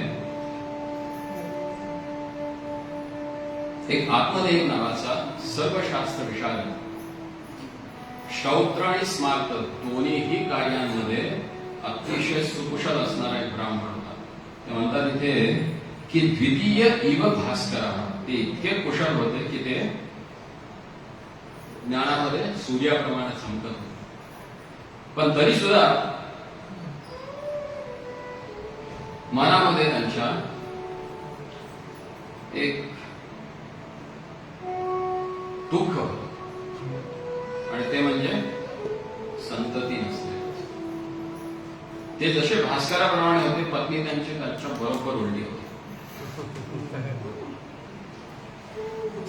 लोकवार्त रता क्रूरा प्रायशो बहुजल्पिका शूराच्या विभक्तेषु कृपणा कलह प्रिया, हे तिचे गुण होते। काय काय सांगितले? लोकवार्ता रता, चांडाळ चौकडी, गावाची चर्चा करण्यामध्ये हुशार। लोकवार्ता रता चांगला शब्द आहे। क्रूरा, क्रूर होती। प्रायशो बहुजल्पिका, जल्पक म्हणजे बडबड आणि बहुजल्पिका म्हणजे तोंडाला कुलूपच नव्हतं। आणि नाव काय होतं तिचं? त्या प्रकारे धुली, धुवायची सवय। शूराच्या गृहकृत्येषु, घरकामामध्ये तरबेज होती। कृपणा कलह प्रिय, अतिशय कृपण आणि भांडकुदळी म्हणतात तशी होती। एवं निवसता प्रेमना दाम्पत्य रमणमान्य, अशा स्त्री बरोबर देखील ते दाम्पत्य जीवन आनंदाने व्यक्त करत होते असं लिहिलंय। त्यामुळे अशी बायको मिळाली तर डोक्याला नाही हात लावायचा, संसार होतो आणि बरीच लोक करतात देखील। अर्थ हा कामस्तोय रासन सुखाय गृहाधिका, पैसा होता, घरामध्ये सर्व सुखसोयी होत्या आणि ते लोकांना धनधान्य देखील देत होते की त्यांच्या कृपेमुळे दान पण करत होते। ब्राह्मण असून देखील दान करत होते। सर्वात महत्वाचं, ब्राह्मण असून दान करत होते की ज्याच्यामुळं लोकांच्या आशीर्वादानं पुत्र प्राप्ती होते। तर ही तुमची आमची सर्वांचीच कथा आहे। आत्मदेव आपणच आहोत आणि आपली जी बुद्धी आहे ती बुद्धी म्हणजे लग्न झालं कारण आपली पत्नी, आत्म्याची पत्नी म्हणजे बुद्धी आहे, कारण तिच्या निर्देशाखाली आपण आपलं कार्य करत आहोत। इथे स्त्री आणि पुरुष शरीरावर जाऊ नका, आत्म्याच्या स्तरावर त्याचे वर्णन चाललंय त्या। इव्हन स्त्रियांसाठी देखील त्यांची बायको म्हणजे बुद्धीच असते, कारण जीवात्म्याची बायको ही बुद्धी आहे। ती जर बुद्धी धुंदुली असेल तर कितीही साधूंच्याकडे तुम्हाला ज्ञान मिळालं असेल ते तुम्ही मनापर्यंत पोहोचू शकणार। ज्या पद्धतीनं आत्मदेव प्राण त्यागण्यासाठी नदीच्या तटावर जातो आणि तिथे एका संन्यासाला पाहतो आणि संन्यासाला म्हणतो की मला पुत्र प्राप्त आहे. संन्यासी म्हणतात, त्याला पाहतात, त्याचं भाग्य बघतात आणि सांगतात की अरे तुझ्या 7 जन्मामध्ये तुला पुत्र प्राप्ती नाही आहे, त्यामुळे नाही तर तुम्ही द्या, तुम्ही नाही दिलं तर तुमच्या समोर मी आत्महत्या करेन आणि ब्रह्महत्येचं पातक तुमच्या माती आहे. संन्यास म्हणले पसवळ याला विचारलं हे म्हणले. मग ते फळ येतात आणि त्याला देऊन टाकतात. ते फळ घेऊन येतात आणि धुंदुलीच्या हातात देतात. त्या हातात देण्यापेक्षा त्यांनी जर तिला खायला घातलं असतं कल्याण झालं असतं. आमचंही तसंच होतं. आम्ही कथेसाठी जातो, साधूंकडून ते फळ प्राप्त करतो, त्या कथेतून ते फळ प्राप्ती होते, ऐकतो, पण ते चिंतन न केल्यामुळे मनावर त्याचा परिणाम होत नाही. ती धुंदली जी बुद्धी असते ना ती तिथेच गायब करून टाकते. म्हणून हा जो इतिहास किंवा ही जी कथा सांगितली गेली ती कथा कशा पद्धतीने श्रवण करावी मग त्याचं फळ तुम्हाला प्राप्त होईल ते इथे सांगितले की जर प्रत्येक जीवानं ही भगवत कथा मनानं जर स्वीकारली असेल, बुद्धीनं नाही, मनातून जर स्वीकारली असेल तर त्याचं फळ म्हणजे भगवत प्राप्ती हे तुम्हाला निश्चित होईल. ते फळ त्यांनी गायीला खायला घातलं. गायीने खाल्ल्यामुळं गोकर्ण. आता इथेही हे महत्वाचं आहे, गोकर्ण का म्हणलं गेलं? त्यांना गायीसारखे कान होते, म्हणजे जो श्रवण चांगलं करतो त्याचाच उद्धार होतो. म्हणून कान गायीसारखे करा, मोठे कथा ऐकतात, नाहीतर मग त्या बांबू मध्ये बसावं लागेल धुंदुकारीचं. मग तुम्ही ठरवायचं काय म्हणायचंय, गोकर्ण म्हणायचंय की आता तर धुंदुकारी जाऊ. या शरीरामध्ये की 60 गाठी आहेत, त्या गाठीच मध्ये अडकलं. जोपर्यंत भगवत कथा ही श्रवण करून त्याच्यावर मनन होत नाही तोपर्यंत त्याचा परिणाम होत नाही. म्हणून सर्वात महत्वाचं सांगितलं गेलं की ज्या पद्धतीनं आत्मदेवाने जी चूक केली ती चूक तुम्ही करू नका. आणि त्या चुकीमुळे काय काय भोगावं लागलं. एक तर ती बुद्धी नेहमी खड्ड्यात घालणारी होती, तिनं तेच केलं. तिला वाटलं की मी जर गर्भवती झाले तर माझं सौंदर्य कमी होईल, मला खूप काम करायला लागेल, शरीरामध्ये अशक्तपणा येईल, त्यामुळे मूल नको. आजकाल तेच चालतं, सगळ्या धुंदुलीत झालं. माझी फिगर, माझं हे, माझं ते, म्हणजे जबाबदारी नको. आणि त्याचा परिणाम काय होतो मग घरचं सोडून बाहेर सांगतात, दत्तक घेतलेलं बरं.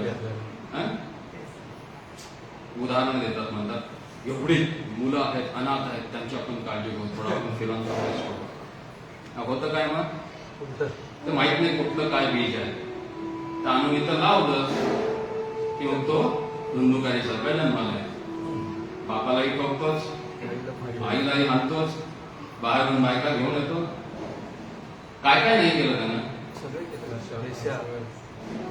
अशी कुठली गोष्टच नाही सोडली की जी यमराजांच्या यादीत नसावी.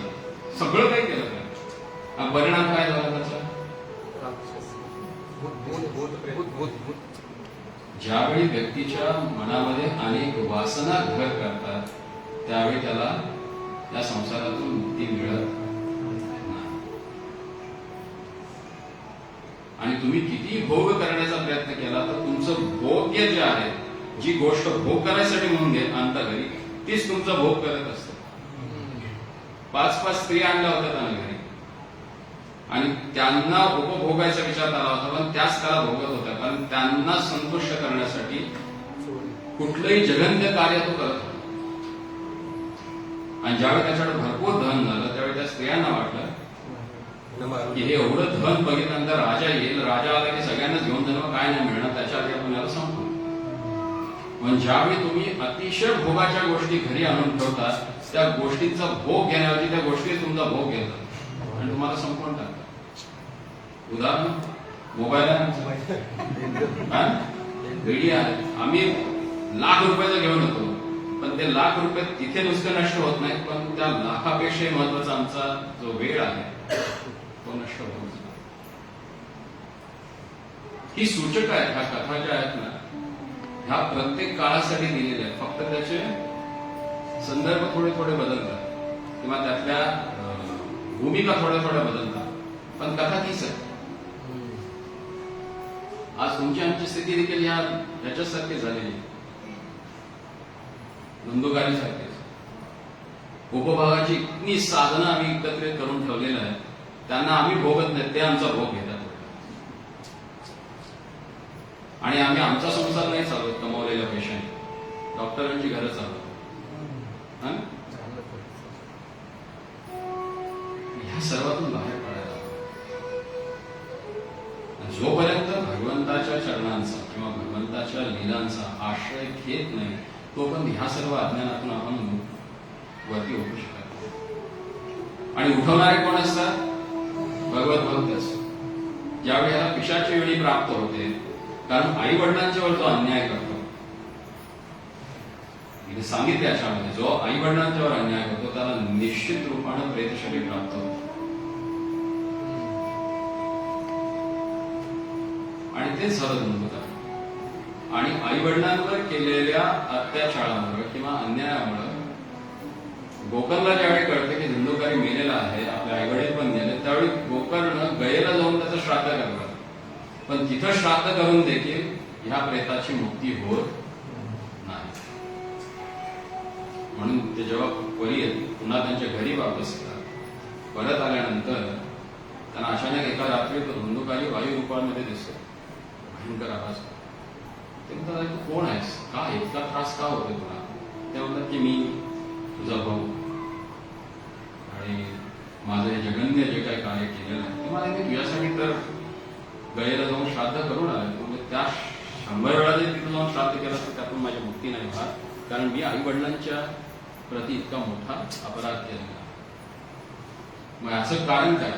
तर म्हणजे तू शोधून काढ, म्हणून मी तुझ्याकडे आलो आणि तूच मला वाचू शकतो. मग त्यावेळी सर्व ऋषींच्याकडे जातात, ते परीक्षा करतात. मग केल्यानंतर ते म्हणतात की आता तू गयेला जाऊन श्राद्ध करून आणखी का करायला, आम्हालाही माहिती नाही. ते म्हणतात, उद्या ज्यावेळी तू सूर्याला तर्पण देशील त्यावेळी सूर्यदेवांना विचार. मग ते सूर्यदेवांना विचार, आणि त्यावेळी सूर्यदेव स्वतः सांगतात की भागवत कथा करायला हवी याच्यासाठी.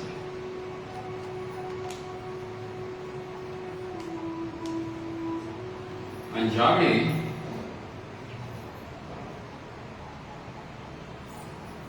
सूर्यदेवांची आज्ञा घेऊन गोकर्ण 7 दिवसाची कथा करतात. आता 7 दिवस झाला इतका चंचल असतो, कारण प्रेत शरीर म्हणजे वायू शरीर असतं. वायू कधी एका ठिकाणी राहत नाही. आता ह्याला एका ठिकाणी फक्त बांधायचं म्हणून एका 7 गाठ असलेल्या बांबूमध्ये त्याला बंदिस्त करतात मंत्रात. आणि जसजसं भागवत त्याचं पठण होतं, एक एक दिवसाची एक एक गाठ त्याचा फुटण्याचा आवाज होऊन तो भर भर भर करून पूर्ण भागवत श्रवण केल्यानंतर त्याचा उद्धार. आणि सर्वजण पाहतात की वैकुंठातून विमान घेऊन त्याला घेऊन चाललंय. सगळे एकमेकांच्या तोंडात बघतात.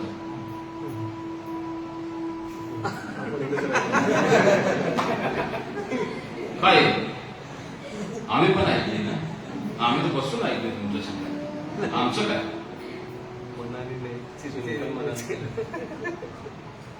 त्यावेळी हे महत्वाचं आहे, हे वाचतो ते.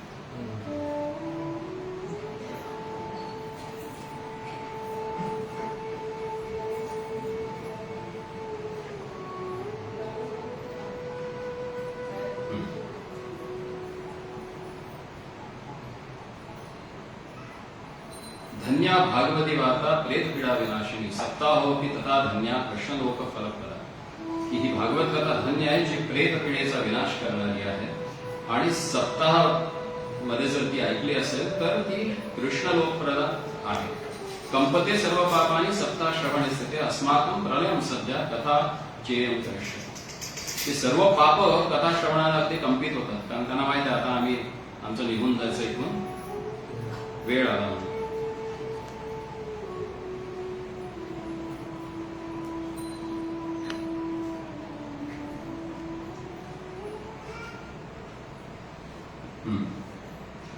अदृढं च हतं ज्ञान प्रमादेन हतं श्रुतं संदिग्धो हि हतो मंत्रो व्यग्रचित्तो हतो जप. ते म्हणतात की आम्ही सर्वांनी कथा ऐकली पण आमचा का उद्धार नाही झाला. तर ते इथे सांगताय की श्रवणं तु कृतं सर्वेन तथा मननं कृतं फलस भेदोस्ततो जातो भजनादपि मानदा. ते सर्वांनी कथा ऐकली परंतु त्याचा परिणाम त्याचं फल जे आहे त्याच्यामध्ये भेद आहे. कारण प्रत्येकाचं मन कुठं गुंतलंय त्यानुसार त्याला तो परिणाम मिळतो. सप्तरात्र उपशैव प्रेतेन श्रवणं कृतं मननादि तथा तेन स्थिरचित्ते कृतं भूषम. मननादि स्थिरचित्त स्थिरचित्त ठेवून त्यानं मनन केलं. मन आणि चित्त याचा फरक माहित आहे का?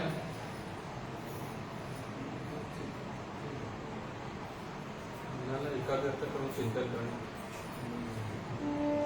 म्हणजे काय? म्हणजे जो भागवत कथा ऐकत आहे त्याचा डोळ्यासमोर आणून त्याचा रक्षण घेणं. मन आणि चित्त यातला फरक.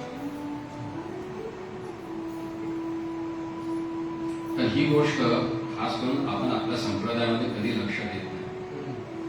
कारण ह्याची व्याख्याच नाही माहिती तर तो शब्दच माहिती नाही त्याचा उपयोग पण माहिती नाही. आम्ही मोठ्या अभिमानानं भगवद्गीता विकताना मराठी लोकांना सांगतो. काय सांगतो? गीता भागवत कल्पी श्रवण अखंड चिंतन मिटवा. गीता भागवत कलिती श्रवण अखंड चिंतन मिटवा. अखंड चिंतन चिंतन कोण करतं? मन. आपण तिथंच तो घोळ आहे ना. म्हणतो आपण पण ते जाणत नाही. मनाचे दोन कार्य आहेत, संकल्प आणि विचार. ज्यावेळी मन हे बुद्धीद्वारे मन हे गतजन्मातील संस्कारांच्या परिणामाने बुद्धीचा उपयोग करून ज्यावेळी मनाचा उपयोग केला जातो त्यावेळी ते चित्त होते. म्हणून मन आणि चित्त ह्या दोन गोष्टी मानल्या जातात.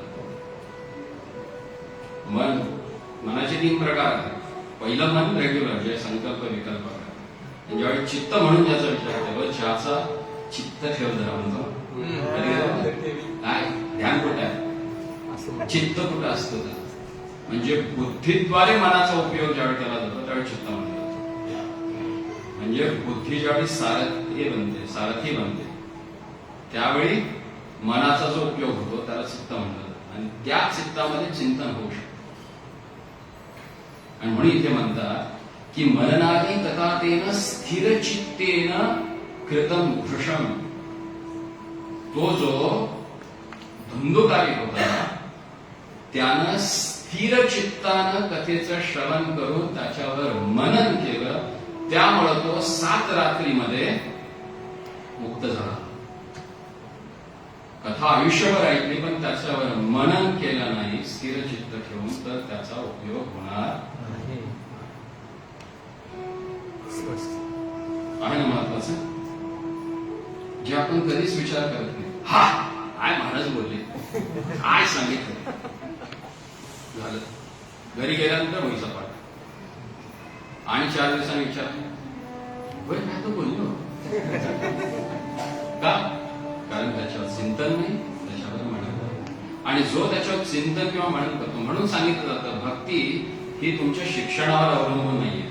ती कशावर अवलंबून आहे? चित्त तुम्ही केलेले चिंतन. केवळ बुद्धीवर पण अवलंबून नाहीये. मनबुद्धीचा जो योग आहे त्या योगावर तुमचं चिंतन होतं आणि त्या चिंतनानं मग तुम्ही मनन करता. आणि ते म्हणून कारण भगवंत दुसरं काय तुमच्याकडे मागतायत का? भगवद्गीतेमधले श्लोक आठवा तुम्ही जिथे जिथे मन हा शब्द आलेला केव्हा वापरला भगवंतांनी? धन मना भक्ती भक्त म्हणतात? मन म्हणा काय म्हणतात? मन म्हणा मन दे तुझं. मय्येव मना आसक्तो मयी बुद्धी निवेशय. मन मना भव मद्भक्तो. दुसरं काय मागतात ते? तुमचं मन द्या म्हणतात मला. तुमचं धन नको, तन नको, ते मी तुम्हाला दिलेच आहे. पण जे तुमचं म्हणता ना घेऊन फिरता सगळीकडे, ते मन मला हे म्हणतात. आणि माझं मन आलंय त्याच्यावर किंवा तिच्यावर. बुद्धी आले म्हणत नाही कोणी. नाही म्हणत. काय आलं? मग भगवान तर काय म्हणतात, बाकी सर्व गोष्टी जगाला देतात, पण तुझं मन मला. आम्ही काय करतो? जगाला मन देतो आणि इथं येऊन धन द्यायचा प्रयत्न. इतकं जाळायचं. ते म्हणतात तू मन उद्धरे आत्मान. स्वतःच उद्धार स्वतः करू शकतात केव्हा? ज्यावेळी मनाला तुम्ही जिंकता. मनाला जिंकणं म्हणजे बुद्धीच्या आधिपत्याखाली भगवंताचं चिंतन करणं. आलं लक्षात? म्हणून धुंदुकारीनं ते केलं. ते पुढे सांगतायत की अदृढम हतम ज्ञानम प्रमादेन हतम श्रुतम. जर तुमच्याकडे दृढता नसेल तर ज्ञान संपुष्ट होऊन जाईल. आळस असेल तर ऐकलेलं विसरून जा. संदिग्धोही हतो मंत्रो व्यग्रचित्तो हतो जपा.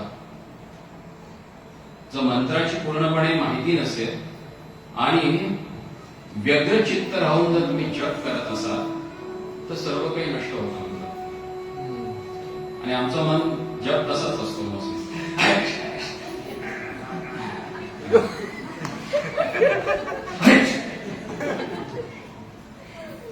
म्हणजे ते व्यग्रचित्त असतं. मनामध्ये काय तर विचार येतो, मन तिकडे निघून जातं. मग अशामध्ये काय? व्यग्रचित्तो हतो जपा. तुमच्या जपाचा नाश होतो. म्हणून स्थिर चित्ते कृतम घोषम. स्थिर चित्त ठेवून आरामात करा, शांतपणे करा. देवाचं नाव. दानवाचं थोडी घ्यायला लागलं एवढं. अगदी लोक घाबरतात. माळ सोडून देते ते काय झालं म्हणाला झटके आला की काय. देवाचं नाव आहे थोडं कशा पद्धतीने घ्यावे. आता कोणी तर मागून लाता घालतंय आणि आपण स्थिर स्थिर चित्त. ते केव्हा होऊ शकेल? ज्यावेळी मनामध्ये संदिग्धता नसेल, त्या मंत्राविषयी मनात संदिग्ध असेल, त्याची तुम्हाला जर महती माहित नसेल तर माणसाचं चित्त व्यग्र होऊन जातं इतर गोष्टींमध्ये. आणि ज्यावेळी त्या महत्व कळतं त्या नावाचं, त्यावेळी तुम्ही एकाग्र चित्त करू शकता. अवैष्णवो हतो देशो हतम श्राद्ध पात्रकम हतम श्रोत्रियो दानमाचारम हतम कुलम. ते म्हणतात की वैष्णव ज्या देशामध्ये नसेल त्या देशाचा नाश होणार. भागवत महात्म्य सांगते, मी नाही सांगितले. जिथे श्राद्ध व्यवस्थित होत नसेल तो वंश नाश होणार. आणि जिथे श्रोत्रिय नसते म्हणजे ब्राह्मण नसते तिथे दान आणि आचार आणि कुलसंस्कार सगळे नष्ट होणार. म्हणून ते म्हणतात की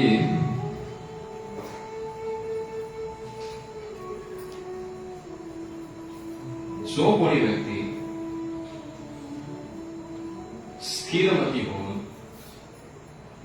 भागवताचं श्रवण करतो आणि त्याचं मनन करतो, निश्चित रूपाने ज्या पद्धतीनं इतर श्रोता जे होते, जे श्रावण मासामध्ये भागवत कथेचं श्रवण केलं त्यांनी गोकर्णाकडून, ते सर्व देखील वैकुंठाला निघून गेले. म्हणून शेवटच्या अध्यायामध्ये ते सांगतात की भागवताचं नित्य वाचन करायला. देशे देशे तथा सेयम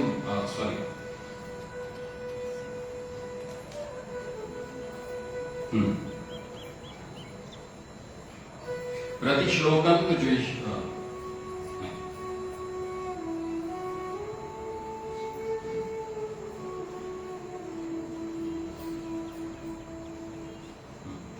जो व्यक्ती सत्य, शौच, दया, मौन, आर्ज ह्या गोष्टींचा स्वीकार करून जो कथेचं श्रवण करतो, उदार मनाने, तो निश्चित रूपाने भगवत प्राप्ती करून घेऊ शकतो. मग हे कथेचं श्रवण कसं करायला हवं, कशा प्रकारचे श्रोता हवे त्यासाठी, ते काय असतात, त्यांचे गुण काय आहेत, याविषयी आपण उद्या चर्चा करू. स्वतःला तयार करू की श्रवण कशा पद्धतीने करायला, आणि मग उद्या आपण भागवताच्या सुरुवात करू. मूळ पाठाला सुरुवात करू. आता फक्त ही पूर्वपीठिका दे की जेणेकरून काय ऐकणार आहोत, ते ऐकल्यानं कोणाकोणाचा उद्धार झाला ते तर कळालं आपल्याला, आणि कसं ऐकायचं आणि कोणत्या प्रकारचे श्रोता आहेत त्याविषयी आपण चर्चा उद्या करू. आणि मग मूळ भागवताच्या पाठाला सुरुवात. हरे कृष्ण. श्री कृष्णचंद्र भगवान की श्रील प्रभुपाद की.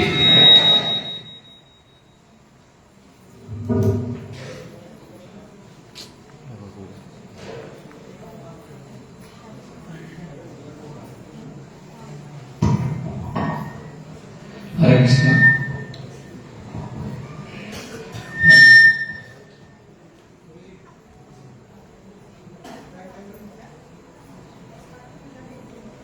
अभिषेक करून अभिषेक ज्याला असं अर्धाच करता सांगितलं ना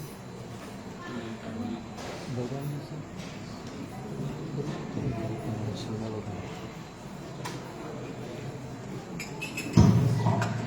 हरे कृष्णा कृष्णा कृष्णा हरे हरे.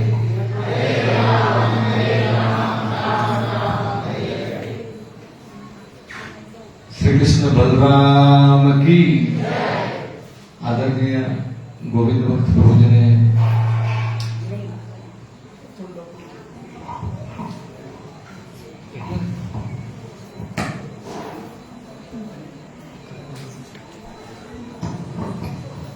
हरे कृष्ण.